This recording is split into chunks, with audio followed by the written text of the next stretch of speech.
Monsieur Bon Secours de Kpangalam, dans la région centrale du Togo, les mentalités évoluent progressivement.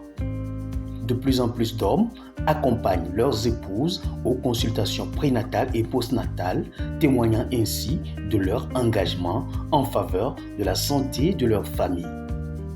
Depuis la naissance de la première, on va surtout sonner à tout point. Et avec on était ensemble, elle et moi, et j'avais tellement cette responsabilité-là de la suivre de près, parce qu'on ne sait jamais. J'ai aussi à faire que j'avais aussi le temps disponible. Et quand j'ai demandé des permissions à gauche, à droite à mes chefs, ils m'accordaient pour aller et accompagner madame. Comme ça, c'est fait. Et à chaque fois, moi, je l'accompagne. Si je n'ai rien à faire, même si j'ai quelque chose à faire, je peux demander la permission et je l'accompagne. Aussi, des fois, si les femmes aussi, j'oublie des choses. Quand tu viens, moi, tu peux orienter les dames, les femmes comme ça, pour pouvoir tous vous prendre en charge rapidement. Accompagner son épouse aux consultations, un geste simple qui renforce le bien-être de toute la famille. D'habitude, quand je l'accompagne, c'est moi qui lui déplace. Je l'économise en sous. Et je vois qu'il y a ce qu'on appelle, on échange bien en fait. Il y a le dialogue, le film, ça passe. Et quand je n'écris plus pour dire que tu as oublié ça, tu n'as pas fait ça. Moi-même, je le suis et après tout, nous tous, on est informés. C'est-à-dire que nous tous, on sait ce qu'on a à faire pendant lorsqu'on va revenir. Tout le monde sait qu'on est en travail. Juste que moi, je tiens l'autre pour l'accompagner.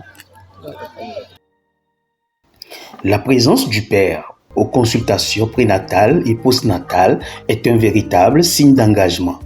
Elle favorise une parentalité responsable, soutient la mère tout au long de son parcours et contribue à offrir à l'enfant un environnement familial protecteur dès ses premiers instants de vie. Les hommes, tous les hommes, à aller voir. Parce que les femmes, elles vont. Des fois, tu es là à la maison, tu as fait, il est midi. Mais la dame est occupée ici. Tu attends qu'elle vienne te préparer. Or, si toi tu l'accompagnes, tu vas voir ce qu'elle vit.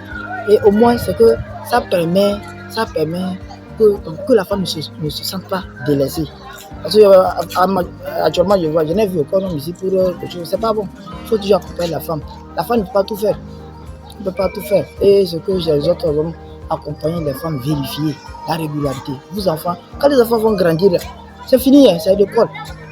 C'est l'école. Après, tu vas faire comment?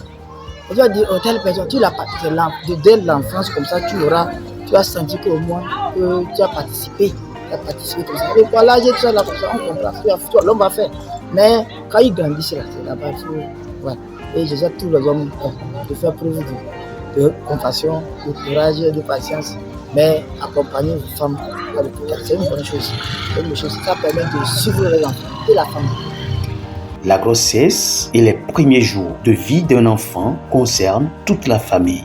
Messieurs, engageons-nous aux côtés de nos épouses. Ensemble, faisons des consultations prénatales et postnatales un rendez-vous partagé pour protéger la santé de nos épouses et de nos enfants.